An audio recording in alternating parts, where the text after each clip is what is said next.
The serpent was the shrewdest of all the wild animals the Lord God had made. One day he asked the woman, "Did God really say you must not eat the fruit from any of the trees in the garden?" "Of course we may eat fruit from the trees in the garden," the woman replied. "It's only the fruit from the tree in the middle of the garden that we are not allowed to eat. God said, you must not eat it or even touch it. If you do, you will die." "You won't die," the serpent replied to the woman. "God knows that your eyes will be opened as soon as you eat it, and you will be like God, knowing both good and evil." The woman was convinced. She saw that the tree was beautiful, and its fruit looked delicious, and she wanted the wisdom it would give her. So she took some of the fruit and ate it. Then she gave some to her husband, who was with her, and he ate it too. At that moment their eyes were opened, and they suddenly felt shame at their nakedness. So they sewed fig leaves together to cover themselves. When the cool evening breezes were blowing, the man and his wife heard the Lord God walking about in the garden.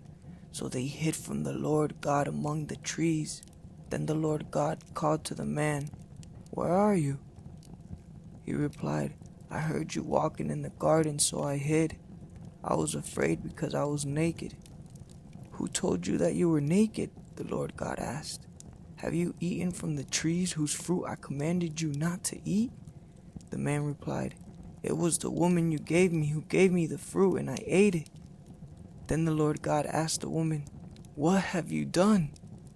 "The serpent deceived me," she replied. "That's why I ate it." Then the Lord God said to the serpent, "Because you have done this, you are cursed, more than all animals, domestic and wild. You will crawl on your belly, groveling in the dust as long as you live, and I will cause hostility between you and the woman, and between your offspring and her offspring. He will strike your head, and you will strike his heel." Then he said to the woman, "I will sharpen the pain of your pregnancy, and in pain you will give birth, and you will desire to control your husband, but he will rule over you."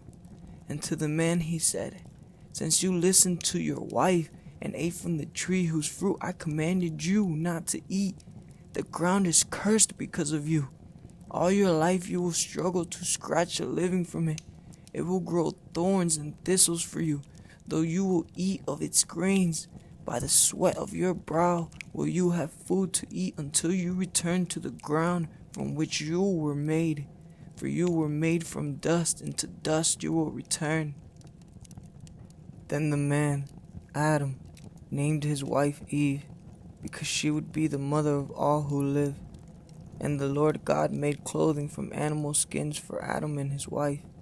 Then the Lord God said, "Look, the human beings have become like us, knowing both good and evil.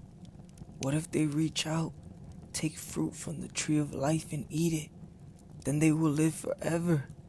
So the Lord God banished them from the Garden of Eden, and he sent Adam out to cultivate the ground from which he had been made.